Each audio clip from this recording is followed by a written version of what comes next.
ladies and gents, thank you for joining this ride of How I Escaped My Abusive Family, Part 2. As I was saying, 8th grade I started asking a whole bunch of questions of why other things were normal to other kids, but weren't normal to me. One of those huge things was my parents' house.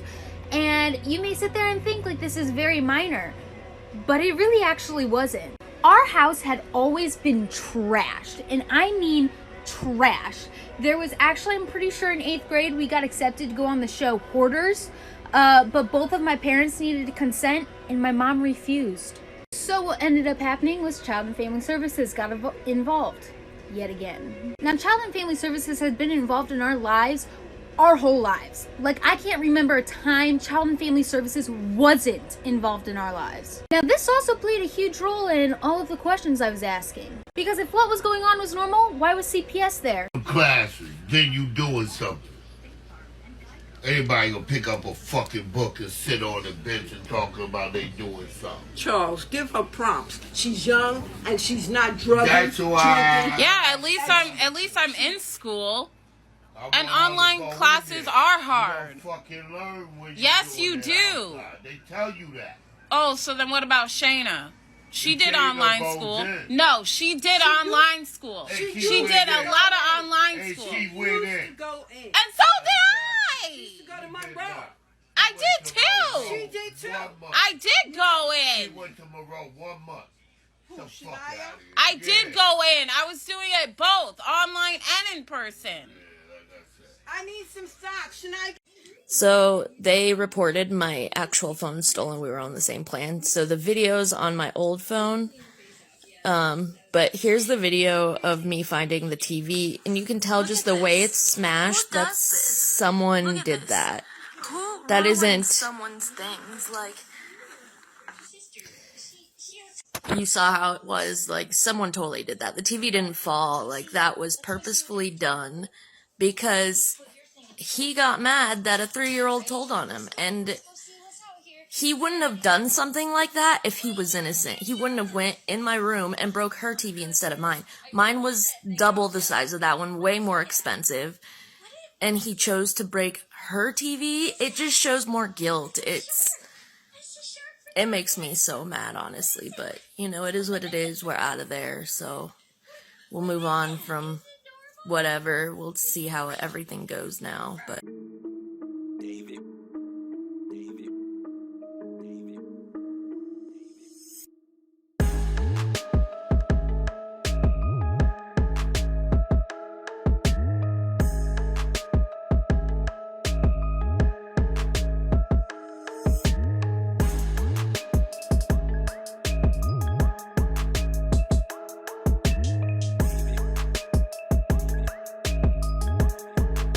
what it was like when I moved out of my dad's house at 16.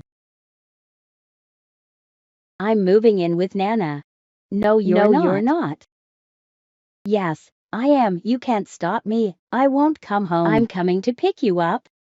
Good luck getting me in the car. You'll have to call the police if you want me back home. I will call the police on you. Don't try me. Good, call the cops. I'll let them know the reason I'm moving in with my grandma is because my dad's psychopath wife won't stop hitting me.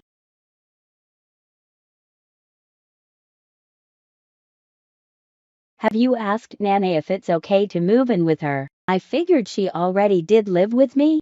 Stepmom shows up to my school the next day. You manipulative bee. TCH. You better watch yourself, and I better see you back at home. Today. Yeah, I won't be there. See you in court, Oompa Loompa. What's the most fucked up thing that your parents told you as a kid that really hurt your feelings and is still stuck with you today? Okay, so this isn't as fucked up as the last one, but it's still pretty fucked up, at least in hindsight, because I would never do this as a grown adult. So my father started teaching me how to drive at 7. By the time I was 8, I was tall enough to reach the pedals, and by the time I was 9, I was fully operating the vehicle by myself. And he had a big Ford F-150, a big black pickup truck with dark tinted windows. I was driving home from Laurelton, Queens, New York to Sayreville, New Jersey. That's like an hour and 10-minute drive, but I knew the way. And he always said, stay in the right lane, only use the middle lane to pass. If I wake up and catch your ass in that left lane, I'm gonna knock your ass the fuck out. Oh, and don't worry about crashing because we're not going to die. We got this big ass truck. So he would take me to New York. I would wait in the car for hours and he would come out smelling funny and then I would drive us home. And I was so excited because I got to drive. It turns out I was his designated driver while he went inside to go do drugs. What's the most fucked up thing that your parents ever did to you and you still remember to this day? This one really hurts. I can't even say it because I know I'm gonna cry. I was 7 years old and I was scared to sleep alone because I was scared of the dark, and I went to my parents' room. My dad got really upset that I woke him up in the middle of the night, and he carried me downstairs and he took all my clothes off, zip tied my arms and legs to a chair so that I couldn't move, and he whipped me with his belt as my mom watched. And that was the hardest thing. I replay it in my head and I ask, why? Why would someone teach their child like that? There was another time where my dad got angry at us for not coming home, and I was in 5th grade, for not coming home when he wanted us to, and he turned on a torch and threatened to burn me and my brother alive and kill us, and he said we're all dying today. Telling me your mom shouldn't be a mom. Growing up, my mom... Baby, it is my time to shine. Let me tell you. I am the oldest child and my mother favors my youngest sibling. When I first started my business and told my mom she could be my assistant, all she was worried about was the money from it. She didn't actually care that, I ran a business. When we fell out last year, she told me that my bed behind me that y'all think is so cute, well, it's from Rent-A-Center. She told me she was going to have Rent-A-Center repossess my furniture, causing me to sleep on the floor in this big ass room I got. When I was in 5th grade, I had a boyfriend.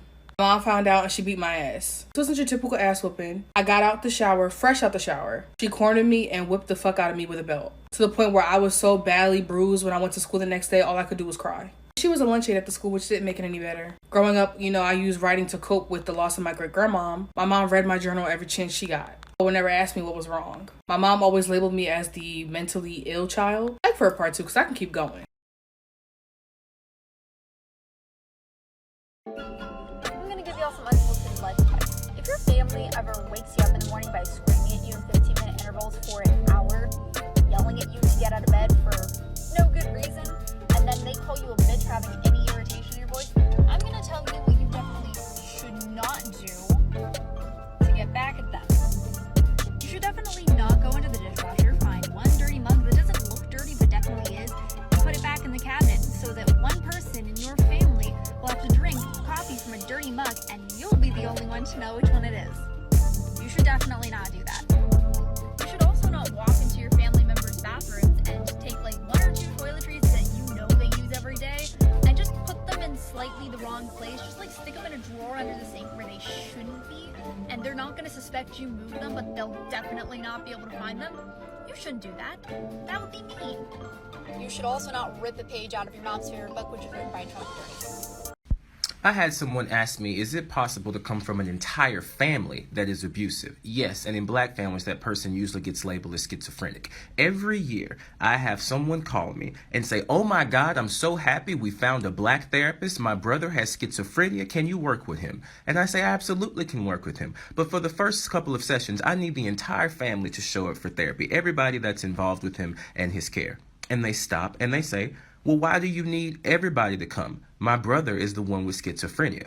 And that is why I'm so glad I grew up going through trauma. Because I know when people say that, there's some stuff going on in the family that they don't want nobody to know about. And sometimes the best way to silence that person in the family is to get them on a bunch of medication so that they stop talking. But what happens is this person grows up in a family where it just doesn't make sense, where people do things that are illogical. And when you are trying to process when someone's doing something super illogical, like my mom telling me the devil is a liar and then lying all the time. I'm not angry anymore. Well, sometimes I am. I don't think badly of you. Well, sometimes I do.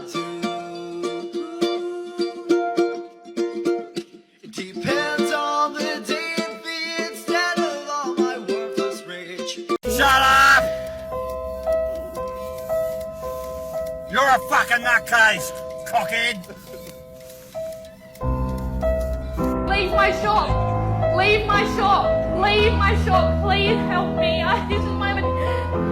Leave my shop! So the accentuating on 5 pinstripes. Whoa, everything.